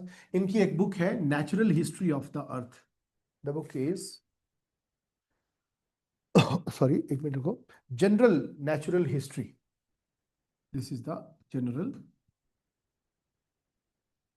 Natural history, general natural history. अब देखो, ये इनकी बुक है, इसमें इन्होंने ये पब्लिश किया है, क्या बोला है कि जो स्पेस है, पहली जो जगह है, उसमें बहुत सारे क्या थे? प्रिमॉर्डियल प्रिमॉर्डियल ऑब्जेक्ट्स थे। वो प्रिमॉर्डियल ऑब्जेक्ट्स कैसे थे? They were very cold and motionless. So वो बता रहे हैं कि अगर ये स्पेस है, if this is the space, और इस स्पेस में बहुत सारे प्रिमॉर्डियल ऑब्जेक्ट है। अब वो ऑब्जेक्ट क्या है वो नहीं बता रहे हैं। हाँ, इसमें बहुत सारे ऐसे ऑब्जेक्ट हैं, और ये ऑब्जेक्ट कैसे हैं? बहुत ज्यादा ठंडे हैं, कोल्ड है। कैसे हैं? कोल्ड है और मोशनलेस है। Out of sudden, out of sudden ये जो ऑब्जेक्ट है ये क्या करना शुरू करते हैं? इनमें मोशन आ जाता है, और ग्रेविटी के कारण एक दूसरे को क्या करना शुरू कर देते हैं? एक दूसरे से टकराना शुरू कर देते हैं। They start colliding with each other. और जब वो कोलाइड करते हैं तो कोलिजन्स के कारण, जब वो कोलाइड करते हैं तो बहुत सारा हीट प्रोड्यूस होता है। क्या प्रोड्यूस होता है? हीट प्रोड्यूस होता है। जब ये कोलाइड करते हैं म्यूचुअल कोलिजन्स के कारण, lot of heat is produced. Now जब ये हीट प्रोड्यूस होता है, तो हीट प्रोड्यूस करने के कारण ये जो मटेरियल है, ये मटेरियल गैसियस स्टेज को अटेंड करता है। और जब ये गैसियस स्टेज को अटेन करता है, तब ये जो है लगातार, क्योंकि ये मटेरियल प्राइमोर्डियल मैटर इसमें इकट्ठा होता जा रहा है, इसका जो साइज है वो साइज लगातार क्या करना शुरू करता है? बढ़ना शुरू करता है। नाउ द कॉन्टिन्यूसली मास के एक्युमुलेशन के कारण इस पर्टिकुलर जो ये ऑब्जेक्ट यहां पर बन रहा है, इसका साइज लगातार बढ़ रहा है। नाउ स्टेज क्या है? ए, फिर हमारे पास बी है, फिर हमारे पास सी है। ए स्टेज में the space was full of some primordial object that were cold and were motionless. Out of sudden, due to Newton's law, due to gravitational attractions, these objects started colliding with each other and lot of heat started producing. Heat produce जब होनी शुरू हुई तो फिर क्या हुआ? ये जो मैटर है ये गैसियस स्टेज में आ गया, और गैसियस स्टेज में आने के बाद लगातार इसका साइज क्या करना शुरू हुआ? बढ़ना शुरू हुआ। और जब इसका साइज बढ़ना शुरू हुआ तो ये क्या बन गया? इसी को इसने बोला है कि दिस इज योर नेब्यूला। क्या है ये? Nebula. Now this is nebula. अब जब ये नेबुला बना तो उसने एक बात ये कही है कि जैसे जैसे इसका रेडियस ऑफ रोटेशन बढ़ता गया, जैसे जैसे इसका रेडियस ऑफ रोटेशन बढ़ता गया, इसका जो मोमेंटम है, जो एंगुलर मोमेंटम है, या फिर इसका जो रोटेशनल स्पिन है, वो क्या होना शुरू हो गया? बढ़ना शुरू हुआ। मतलब एक बॉल था, वो बॉल गोल गोल गोल गोल घूम रहा था, जैसे जैसे वो बढ़ता चला गया, बढ़ते बढ़ते बढ़ते उसका जो रोटेशनल स्पिन है वो भी क्या होना शुरू हो गया? बढ़ना शुरू हो गया। और बढ़ते बढ़ते एक स्टेज ऐसी आई जब सेंट्रीफ्यूगल फोर्स जब सेंट्रीफ्यूगल फोर्स जब सेंट्रीफ्यूगल फोर्स बढ़ गया, किससे? सेंट्रीपिटल फोर्स से। अब आपको पता है सेंट्रीफ्यूगल एंड सेंट्रीपिटल फोर्स के बारे में। सेंट्रीफ्यूगल फोर्स वो फोर्स होता है जो बाहर की तरफ वर्क करता है, और सेंट्रीपिटल फोर्स वो फोर्स होता है जो अंदर की तरफ वर्क करता है।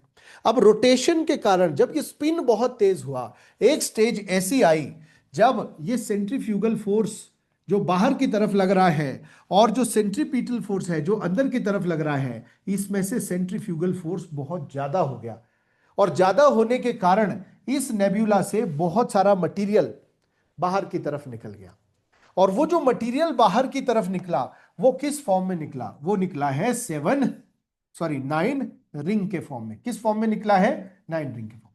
अब जो ये बीच में रहा ये बन गया सन, और इसके चारों तरफ जो मटेरियल निकला है रोटेशंस के कारण, वो कितने रिंग थे? 1 2 3 4 5 6 7 8 9 10 रिंग्स। समझ आ गया? और इन्हीं रिंग्स में जो मटेरियल है, जो गैसेस है, वो बाहर में ठंडी होकर कंडेंस होनी शुरू हो गई, और उन्हीं के कंडेंसेशन से, उन्हीं के ठंडे होकर सॉलिडिफाई होने से क्या बन गया? प्लैनेट्स बन गए। और कितने प्लैनेट्स बने? टोटल 9 प्लैनेट्स बने। सो हमारे पास ये जो मॉडल है, ये जो थियरी है, ये जो हाइपोथेसिस है, ये क्या बता रहा है? There were unevenly distributed primordial object in the space.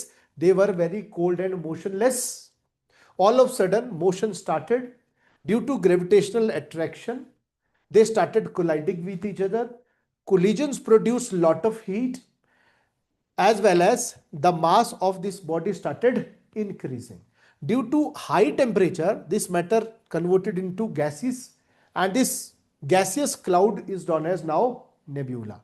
As the size of nebula increased, rotational axis also increased, due to which this body started rotating at faster spin. A stage comes when, due to centrifugal force, lot of material got separated in the form of how many rings? 9 rings.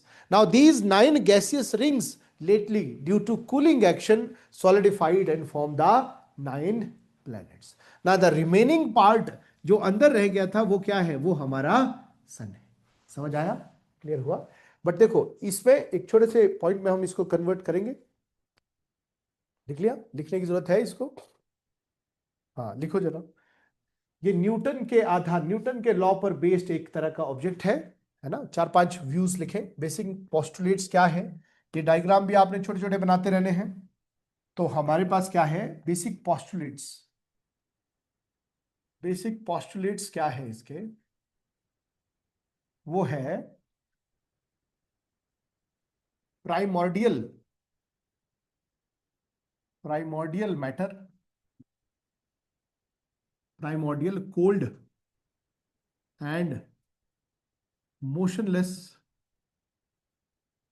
cold and motionless matter was scattered in, कहां scattered था? Scattered in space. Primordial cold and motionless matter was scattered in the space. 1 point. Second, ठीक है, ये Newton के law पर आधारित है। Second, all of sudden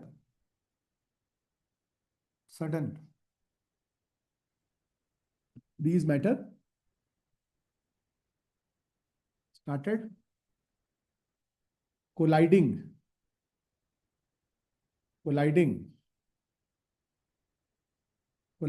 and merging,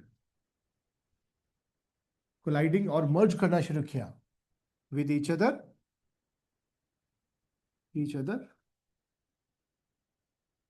इसकी वजह से हुआ क्या?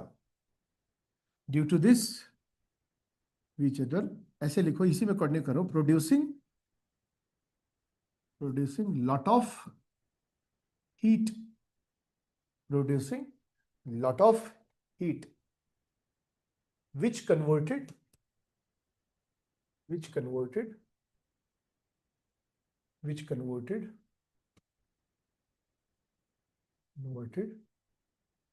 the matter into so all of a sudden these matter started colliding and merging with each other, producing lot of heat, which converted the matter into gaseous state,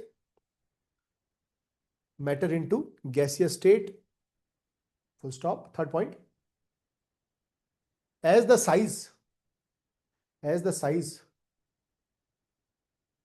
of the body, or as the size of the gaseous body, as the size of the gaseous body started increasing,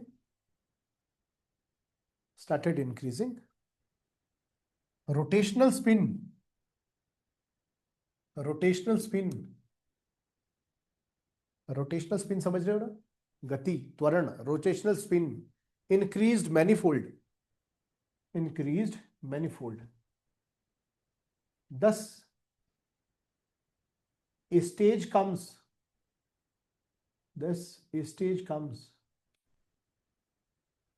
when centrifugal force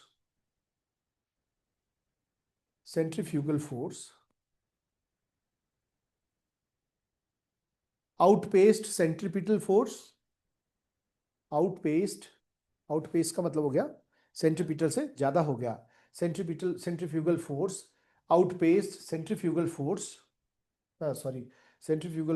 outpaced centripetal force, and gaseous matter got separated from the nebula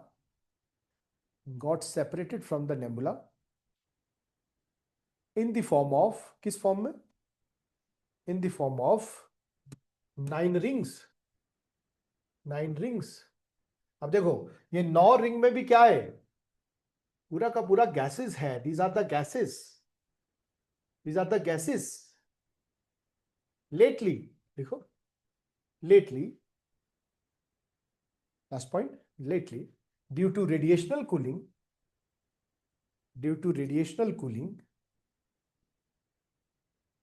these gases condensed,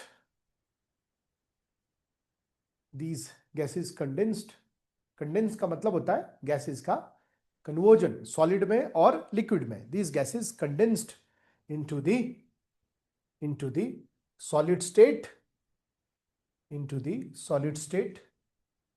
to form the 9 planets. कितने planets बन गए, 9 planets. ठीक है. अब देखो हमारे पास Laplace क्या बोलेगा. Now the second one will come the Laplace क्या है, नेबुलर हाइपोथेसिस है. ये किसका, लाप्लास का. नाउ लाप्लास एक फ्रेंच स्कॉलर था. He was a French scholar. जो इमैनुअल कांत था वो एक जर्मन स्कॉलर था. दोनों में थोड़ा डिफरेंस था. जो इमैनुअल कांत था उसका क्या हो रहा है, उसका क्रिटिसिज्म बहुत हो रहा है. क्यों, क्योंकि देखो उसका एक व्यू क्या है कि जैसे जैसे बॉडी, जो छोटी बॉडी है, जैसे जैसे इसका रोटेशनल जो इसका रेडियस है वो बढ़ता चला गया, वैसे वैसे उसका वेलोसिटी क्या होना चाहिए, कम होना चाहिए. जैसे अगर आप देखोगे कि स्केटिंग रिंग में अगर कोई स्केट कर रहा है तो वो अपने हैंड को अगर खोल दे तो उसका रोटेशनल स्पिन क्या हो जाता है, स्लो डाउन हो जाता है. और जब वो अपने हैंड को क्लोज करता है तो वो बहुत तीव्रता से घूम. बट ये क्या बता रहा है, इमैनुअल कांत बता रहा है कि ओवर टाइम जब नेबुला का साइज बहुत बड़ा, उसका रोटेशनल स्पिन कैसा हो गया, बहुत तेज हो गया. ये तो गलत है, ये तो साइंटिफिक प्रिंसिपल के अगेंस्ट जाता है. दूसरी बात ये बता रहा है कि देखो कि हमारे पास जो कोल्ड मैटर है, जो प्राइमोर्डियल मैटर है, वो क्यों बेसिकली फिर एकदम से मोशन में आ गया. और जब वो मोशन में आया और वो आपस में कोलाइड करके बड़ी बॉडी बनने लग गया, वो क्या फोर्स था जिसने इस बॉडी में, इन प्राइमोर्डियल मैटर में क्या कर दिया, एक तरह का जो है मोशन एग्जर्ट कर दिया. तो कहीं ना कहीं it goes against the law of Newton, law of motion के अगेंस्ट है.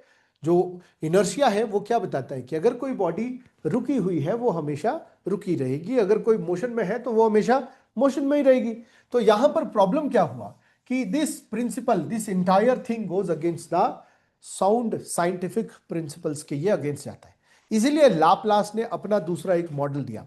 अब लाप्लास का मॉडल भी ऐसा ही है, उसमें भी बहुत ज्यादा कुछ इनोवेशंस तो नहीं है, बट हाँ उसने क्या बताया कि जैसे ये बता रहा है क्या कि हमारे पास पहले कोल्ड थे, तो ये बताता है कि there was hot, there was hot gases hot gaseous nebula, hot gaseous nebula in the space. Space में पहले से ही एक हॉट गैसियस नेबुला है। टाइम हो गया क्लास का, है ना? तो कहीं ना कहीं देखो, इसको आपने खुद अटेम्प्ट करना है। There was a hot gaseous nebula in the space. अब इसने क्या बताया? इसने बताया कि स्पेस में पहले से क्या है, ये नेबुला है जो घूम रहा है। अब फिर दूसरी स्टेज में ये क्या बता रहा है, ये नेबुला जब ये ठंडा होना शुरू करता है, ये हॉट जो नेबुला है, ये जो हॉट जो गैसेस है, ये जब ठंडी होनी शुरू होती है, ये कॉन्ट्रैक्ट करती है। क्या करती है ये? कॉन्ट्रैक्ट। ऑब्वियसली जब कोई बॉडी को हम कॉन्ट्रैक्ट करेंगे, जब कोई बॉडी ठंडी होती है तो वो क्या करती है? कॉन्ट्रैक्ट करती है। जैसे जैसे इसका हीट कम होता है तो ये कॉन्ट्रैक्ट करती है। कॉन्ट्रैक्ट मतलब अंदर की तरफ मास इकट्ठा होना शुरू होता है, और कॉन्ट्रैक्शन के दौरान यहां पर क्या है? एक बॉडी बनती है। जैसे जैसे ये कॉन्ट्रैक्ट होती है वैसे वैसे इसका रोटेशनल स्पिन बढ़ता है, बिकॉज जब रेडियस बढ़ रहा था तब क्या होगा? तब तो वेलोसिटी स्लो डाउन हो जाएगी, जब रेडियस कम होगा तो वेलोसिटी तेज हो जाएगी। और जब ये छोटा हो रहा है तो इसका एंगुलर मोमेंटम या फिर जो स्पिन है वो मैनीफोल्ड बढ़ गया। एक स्टेज ऐसी आ गई कि इसके इस बॉडी ने, इस रोटेटेड बॉडी ने क्या डेवलप कर दिया? एक इक्वेटर डेवलप कर दिया। बिकॉज रोटेशन इतना तेज है इक्वेटर के आसपास, सारा का सारा मास कहां पर आ गया? बीच में आ गया। और जब इसने इक्वेटर डेवलप किया तो इक्वेटर के पास जो बॉडी है वो वेटलेस हो गई। समझ रहे हो क्यों? जब ये घूम रहा है, घूमते घूमते तीव्रता से जब ये घूम रहा है, तो फिर सारा का सारा मास कहां इकट्ठा हो रहा है? इक्वेटर के पास। इक्वेटोरियल बल्ज बन गया। जैसे हमारी अर्थ का क्या है? इक्वेटोरियल बल्ज है। और उस इक्वेटोरियल बल्ज पर जो बॉडीज है, जो मास है, वो कैसा हो गया? वेटलेस हो गया। वेटलेस समझ रहे हो? बिल्कुल हल्का हो गया, क्योंकि सेंट्रीफ्यूगल फोर्स इतना स्ट्रांग है। और उस कारण बहुत सारा मटेरियल क्या निकलता है? बाहर की तरफ निकलता है। उस कारण बहुत सारा मटेरियल बाहर की तरफ निकलता है। बट देखो, ये बता रहा था कि 9 रिंग्स निकले थे। इसने क्या बताया कि एक ही मटेरियल निकला था, इससे बाहर मटेरियल छूट गया, और बाद में इसी मटेरियल से फिर क्या है? 9 जो है प्लैनेट्स है, उनका फॉर्मेशन हुआ। समझ आ गया?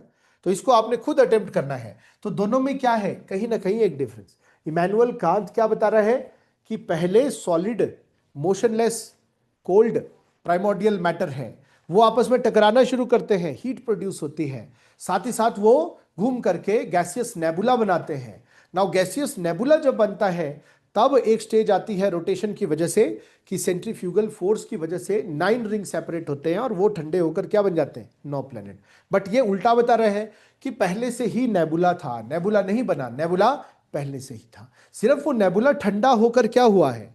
कॉन्ट्रैक्ट हुआ है। और जब वो कॉन्ट्रैक्ट हुआ है तो छोटा होने के कारण उसका एंगुलर स्पिन बहुत तीव्रता से बढ़ा है। और जब वो एंगुलर स्पिन बढ़ा है तो उस स्थिति में क्या हुआ? बहुत सारा जो इक्वेटर के पास है वो क्या बन गया? एक बल्ज जैसा बन गया। घूमते घूमते हुए एक बल्ज बन गया, और उस बल्ज के पास बॉडीज जो मास है वो कैसा बन गया? वेटलेस हो गया। एंड कुछ लंप ऑफ मास जो है सेपरेट हो गया, और सेपरेट होने कर यही जो लंप ऑफ मास है, ये फिर 9 टुकड़ों में टूटा और क्या बन गए? 9 ग्रह। है ना? इसको लिख लोगे खुद ही? एक बार इसको लिख के मुझे दिखाना आपने।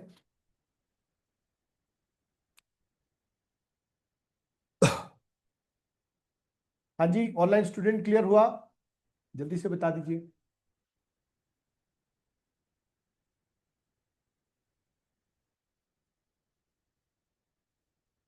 Sir, on which number we can send you answer? मेरा नंबर है जी 8219415700। ठीक है जी, थैंक यू। थोड़ा सा ज्योग्राफी में डिटेल चलेंगे अभी, है ना, कुछ टाइम। जो हमने क्लास में पढ़ा है ना, उसको उसमें हम बहुत लाइट वर्जन चलेंगे ना। आपने भी तो पढ़ा तो है ही है, जीएस में काफी कुछ है ना। डिस्कस करेंगे, लिखेंगे नहीं। अब जैसे ये वाला टॉपिक मैंने डिस्कस किया ना आपसे, ये सेकंड वाला टॉपिक, इसको एक बार लिख के मुझे खुद बताओ, ताकि हम जो है ना ज्यादा लिखने के चक्कर में ना पड़े, है ना। क्योंकि मटेरियल तो आपको मिल ही जाना है, उसमें भी ये सब है, ताकि आपकी अपनी आंसर राइटिंग अच्छी हो जाए। अब अगर मैं डिक्टेट करूंगा तो उस कारण क्या होगा कि आपकी अपनी आंसर राइटिंग नहीं डेवलप हो गई। जैसे मैंने बताया कि अब क्वेश्चन इस तरह से हो सकता है, देखो, compare compare Immanuel Kant with Laplace, Laplace के साथ इसको कंपेयर करो, this will be the question. तो यहां पर आपने क्या करना है, इमैनुअल कांत का के कंट्रीब्यूशन लिखो, क्या क्या उसने बताया है, और लाप्लास का यहां पर बताओ। इस तरीके से क्या है, आपके कितने क्वेश्चन हो जाएंगे, आपका इमैनुअल कांत अलग से हो गया, कंपैरिजन भी हो गया, डिफरेंट एस्पेक्ट में आप इंफॉर्मेशन, है ना। एक बार मुझे चेक करवा लेना, ठीक है जी, थैंक यू जी।